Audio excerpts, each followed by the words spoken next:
Ndabasuhuje Imana ibaho umugisha mbazaniye ibintu bitanu bikwereka ko uri mu mwuka w'intege nke. Ibintu bitanu numara kubimenya hari byinshi byahinduka ku buzima bwawe kugira ngo ubyirinde n'uburyo washiramo imbaraga kugira ngo ibi bintu bitanu ntihagire na kimwe kigaragara ku buzima bwawe ko uri mu mwuka w'intege nke. Kugira ngo umenye marayika cyangwa se umenye uko urinzwe n'uburinzi bukubaho, kugira umenye marayika wawe, kugira umenye imbaraga z'Imana zigukikiye, bisaba kugira umwuka w'imbaraga z'Imana uva mu gusenga, umwuka w'imbaraga z'Imana duhabwa no gusenga, duhabwa n'isengesho. Muri Luka igice cya mbere umurongo wa 80 haravuga ngo uwo mwana arakura agwiza imbaraga z'umutima aguma mu butayu kugeza umunsi yerekaniwemo Abisiraheli. Uwo mwana arakura agwiza imbaraga z'umutima aguma mu butayu kugeza umunsi yerekaniwemo Abisiraheli. Ese ni gute wamenya ko ufite umwuka w'imbaraga nkeya? Ni gute wamenya ko ufite imbaraga mu mwuka, ufite umwuka w'imbaraga nyinshi? Ni gute wabimenya? Ni gute wamenya ko ufite umwuka w'imbaraga nke? Ikintu kikwereka cya mbere ko uri mu mwuka w'intege nke, ntuba ushobora gusenga. Icya mbere, ntuba ushobora gusenga byibura isaha kuzamura. You can't pray more an hour. Ntushobora gusenga umwanya munini. Usanga mu misengere yawe usenga, mu gihe uri gusenga ukumva imbaraga n'intege nke birimo birakuganza, ugasenga isengesho uvuga ngo Mana bane nanjye muri iri joro ngiye kuryama, unyiteho kandi ungire neza urebe na biriya byose, amen. Icyo gihe umutima ukubwira ko umaze gusenga, ariko aho ntabwo uba uri gusenga, uba ubwiye Imana. Ariko isengesho turabizi ko mu gusenga ni ukuganira n'Imana, si ukubwira Imana. Iyo usenga ukabwira Imana bisaba kugira ngo n'ubwiye Imana ubwiye nayo iguhe feedback, response, muganire imbona nkubone, muganire wumve ko umutima wawe uri guhamanya n'ijwi ry'Imana. Iyo usenga isaha munsi, ugasenga umwanya mutoya cyane, ugasanga ubuzima bwawe bwose uhora usenga umwanya mutoya, ugasanga ntiwiyiriza, kiragiye ngo ube muri isolation room usenge umwanya munini uganire n'Imana, icyo gihe biba bigaragara ko uri mu mwuka w'intege nke.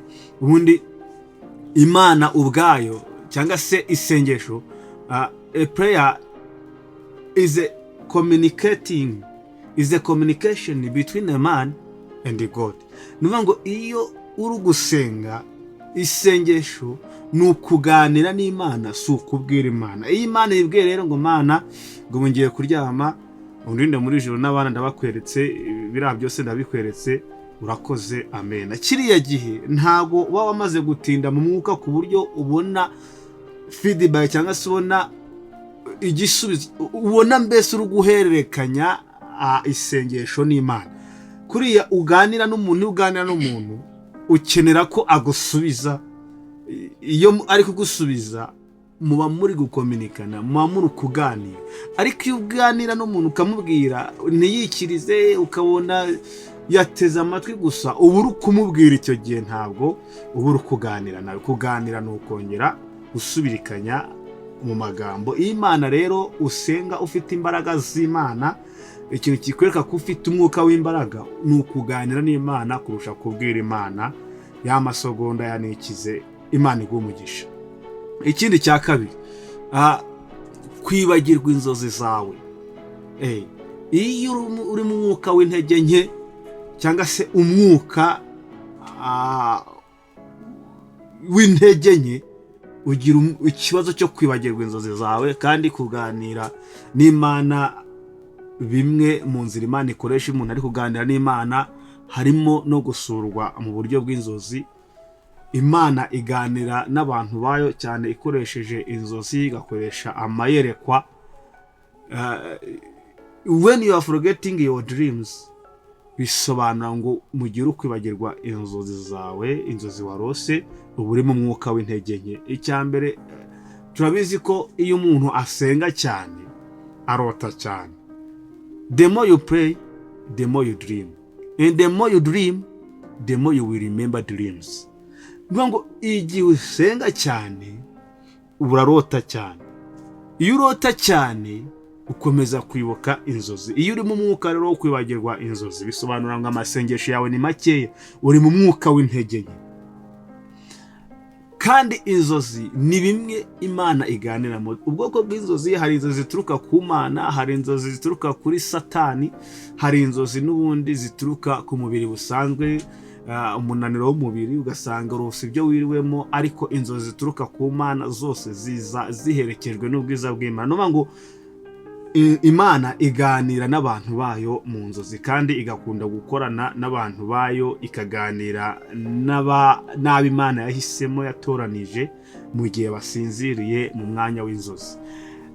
Gatatu, ikindi kintu kigaragaza ko ufite umwuka w'intege nke harimo kubeshya. Ugasanga ubuzima bwawe uhora ubeshya, ukabeshya kenshi cyane, utisubiraho, ugira umutima ugushinja uti hano nabeshye, ni byiza ko nabikosora. Ugasanga imibereho yawe ni ukubeshya, ngeze hano kandi sihure, ukabeshya kuri ukubeshya.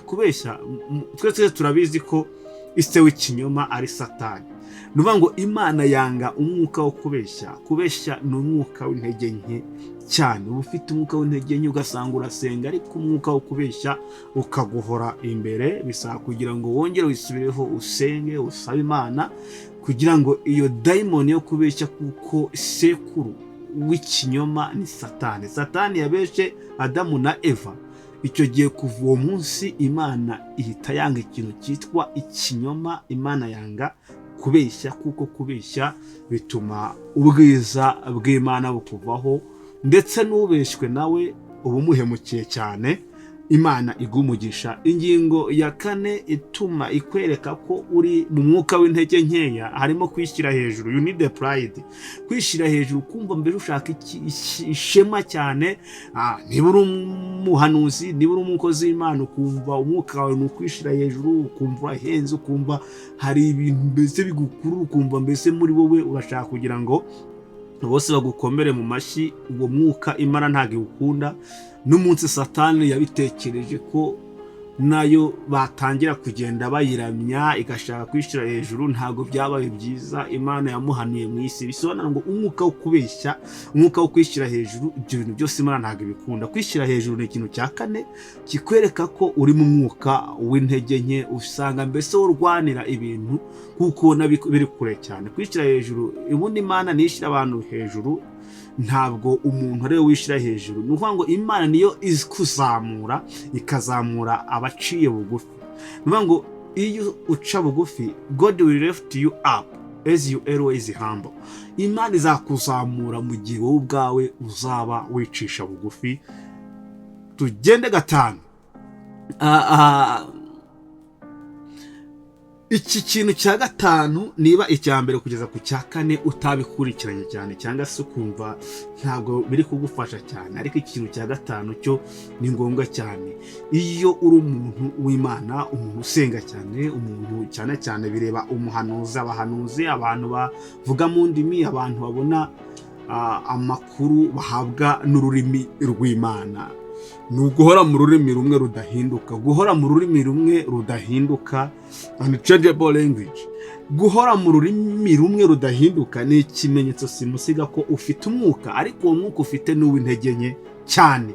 Nuvuga ngo Imana mu mikorere yayo ibishaka gukorana n'abantu Imana yatoranyije, ikagakorana nabo, ariko mu buryo Satani adasobanukiwe. Nuvuga ngo ururimi rumwe Satani ararumenyera iyo rumaze igihe kinini. Urugero, wahawe ururimi mu 2000, urwo rurimi wakoreshaga, ururimi wahanuragamo, n'undi uracyaruhanuramo mu 2024. Ugasanga niba warahawe guhanura, wenda n'urugero uvuga ngo baba, ugasanga 2024 nyuma y'imyaka 20 uracyavuga baba. Icyo gihe Satani aragenda akamenyera ururimi rwawe, ku buryo agenda akakuvangira, connection ikagenda icika, ya connection y'Imana. Nuvuga ngo igihe when your spirit becomes strong, your tongue or language will be automatically changed. Nuvuga ngo iyo umwuka wawe, iyo uri kugenda uzamuka, Imana iguha imbaraga. Ururimi iyo iguhaye imbaraga, Imana ihita iguhindura ururimi kugira ngo ukomeze kuba amayobera imbere y'umwanzi ya Satani. Nuvuga ngo Satani ababereyeho kugira ngo acanganyikije abantu, akuvangire, ugire umwuka w'ivangira. Iyo ubaye mu buzima uri umuhanuzi, uri umuntu w'Imana, Imana yaraguhaye ururimi ntirugende ruhinduka, ufite umwuka w'intege nke. Imana ikwiye kuguhindurira ku buryo ejo ugera hariya Satani akavanga uyu muntu, ibyo ari byose hari connection y'Imana imuriho. Rero ni byiza cyane ko muri ibi bitanu icyo wabona cyose ukabona hari ahantu ufite intege nke cyane intege za mbere. Intege ya mbere, hari intege nke ya mbere twababwiye, aho umuntu usanga adashobora gusenga byibura isaha imwe, kandi mu buzima busanzwe n'amasaha 5 ushobora kuyakoresha mu bintu bisanzwe. Ukwiye gusenga, ukwiye kongera kwifungiranya mu cyumba cyangwa se ukajya muri isolated room ugasenga, ugafata ibihe, kudafata ibihe, ibyo ngibyo bigenda bigukamura, kuko hari umwanya n'Imana ibikeneye kugira ngo muganire, wongere uzamure imbaraga zo mu mwuka. Imana iguhe umugisha. Reka dusenge. Uri Imana nzima, ndagushimiye, uhabwe icyubahiro. Ngushimiye ko uri Imana igira neza, uhabwe icyubahiro. Ha umugisha abantu badukurikirana, abakurikirana Blessed One TV, ubaha umugisha. Abakanze subscribe, ubaha umugisha, ndetse n'abatarayikanda nabo bazayikanda, uzabaha umugisha. Bana na buri wese ukurikira Blessed One TV, ukomeze ubane natwe kandi utugire neza. Ni mu izina rya Yesu mbisabye nizeye, urakoze Mana we. Amen. Imana ibahe umugisha. Iyi ni Blessed One TV. We love you so much.